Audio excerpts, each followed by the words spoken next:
Hey friends, welcome to day 55.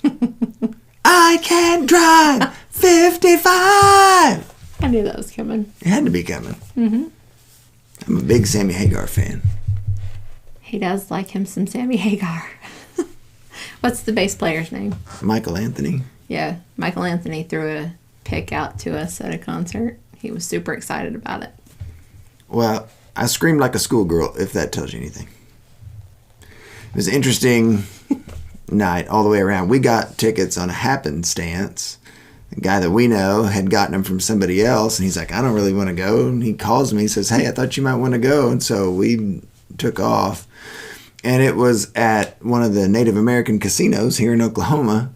And it was the front row where all of the folks from the tribe get to sit, all of the important people. And so the concert had started just as we got there.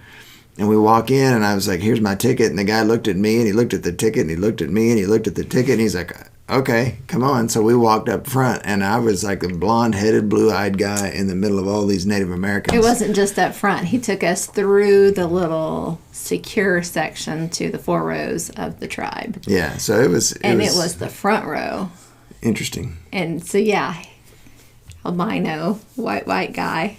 And then it got even better because he was screaming like a schoolgirl. I didn't scream the whole time. And the tribe was But I was having fun. I was dancing around. Yeah. So it was good to see him cut loose and have fun. So anyway, 55 days. We've done it 55 days. Pretty cool. Mm-hmm. So, all right. Today is also day 19 of the Draw the Circle Prayer Challenge, as we are almost halfway through that. It's pretty cool, too. So we're going to talk about that a little bit. It's also Thanksgiving week. We started to put up the Christmas tree tonight because our week's going to be crazy with people coming in and out, and we wanted to make sure we had it done, and so we started that tonight. And so we'll have some footage of that tomorrow, hopefully. So anyway, day 19, memorial offerings. Acts 10:4 says, your prayers and gifts to the poor have come up as a memorial offering before God. And I read that and I was like, I'm not real sure that I get the point of that whenever I started with that this morning. And then he talks about his grandpa. And his grandpa Johnson would go to bed at night and take out his hearing aids. And when he took out his hearing aids every night, you could hear throughout the whole house that he was who and what he was praying for. And those prayers have lived on and have come to fruition in Mark's life as he remembers what his grandpa prayed over him many years ago. And I thought, oh, well, that makes a little more sense. I mean, that's, it's a prayer that lasts.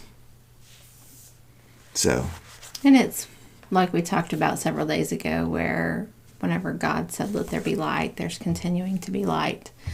And it says also in the Bible that we're going to account for every word that we have spoken.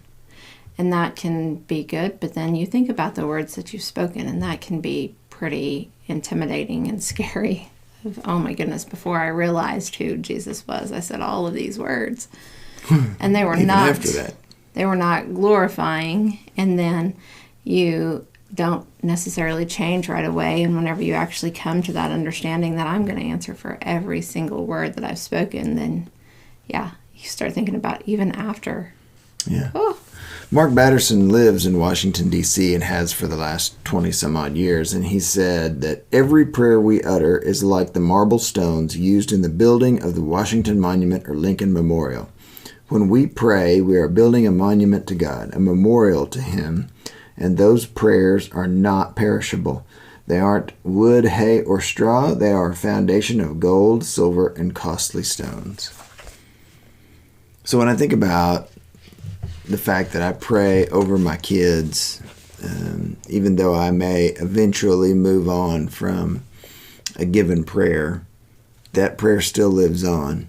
And it's not gone from God's mind or His thought process. He still is able to recall those and work them out.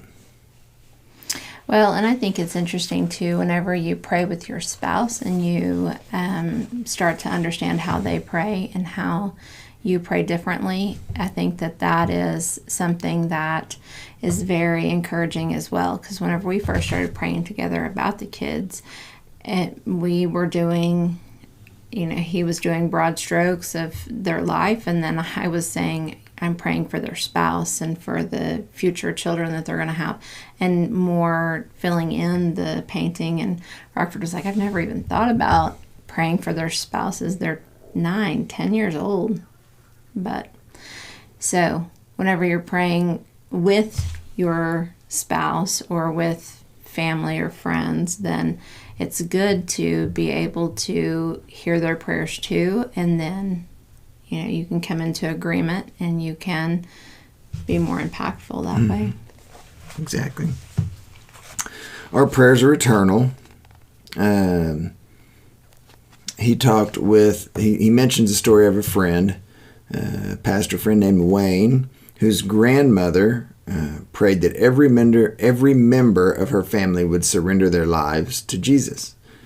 At the time, 6 children were following Christ and 6 weren't. She was a mother of 12. Can you imagine that? Let's just stop and ponder that for a second. So he talks about how that was carried out and how by the time that he had written this, that 10 of the 12 had come to know Jesus, even though the mother had passed many years ago, and she was not able to see a lot of them make that conversion. But her prayers lived on, and there's a neat story in there about a dream that a neighbor of one of the children had and invited him to church, and he surrendered his life to Jesus. So, it's one thing to think about prayer as how it can impact us right now. I don't know that we really put a lot of stock in what that same prayer might do years from now or generations from now as we strive to live out and pray through the things that God's called us to. We have no concept. Yeah. Mm-hmm. The thought for the day: our prayers don't die when we do. God answers them forever.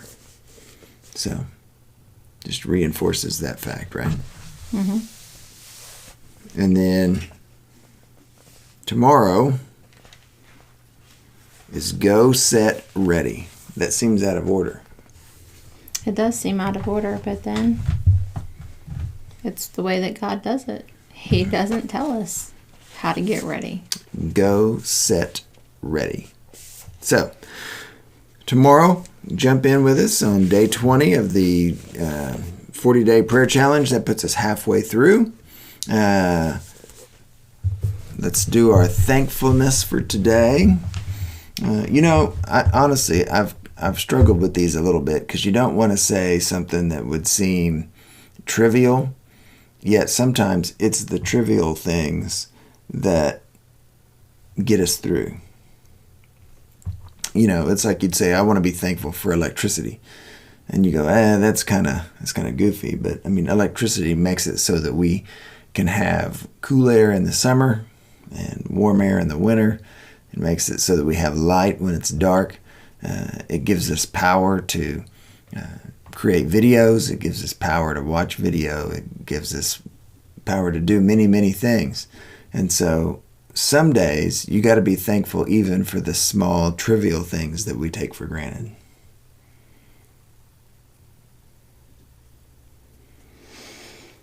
I don't know if I can say mine without crying, so here we go. I'm thankful for having a granddad like Mark's granddad that would pray to where you could hear him praying for you. I had a granddad like that, and now I have his Bible, so. Thankful for the legacy of people that pour into their future.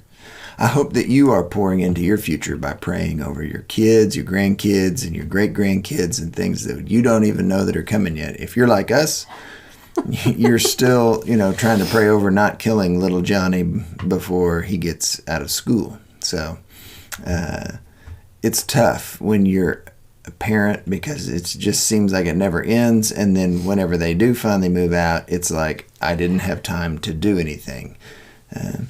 It's the story of life sometimes. So make the most of every day. It's very difficult. There are times you don't want to, but do your best. And, that's all that God's really asking us to do, is to do our very best to serve Him, to glorify Him, and to honor those people that are in our lives. So, all right. Tomorrow, day 56. Hopefully we'll have a little footage of the Christmas tree raising here at the Todd household. So maybe not. I don't know. It depends on if the camera worked right. But also, don't forget, hit the subscribe button down below. Get some notifications whenever we put up a new video. Right now it's every day. After the first of the year, it will calm down to a more manageable, probably once a week. And if you like what you see, we would love to have you come along and partner with us. So leave comments down below. There's a Facebook page of Broken Beautifully Blended. Make sure you go over and check that out, and you can like that as well. And be sure to check out the website. That's getting updated and growing on a pretty regular basis. Right now everything's crazy, but we keep trying to develop those things so that we can engage with other people who are like us, that are just trying to figure out how to get from point A to point B in this life. So thanks for joining us. We'll see you guys tomorrow on day 56.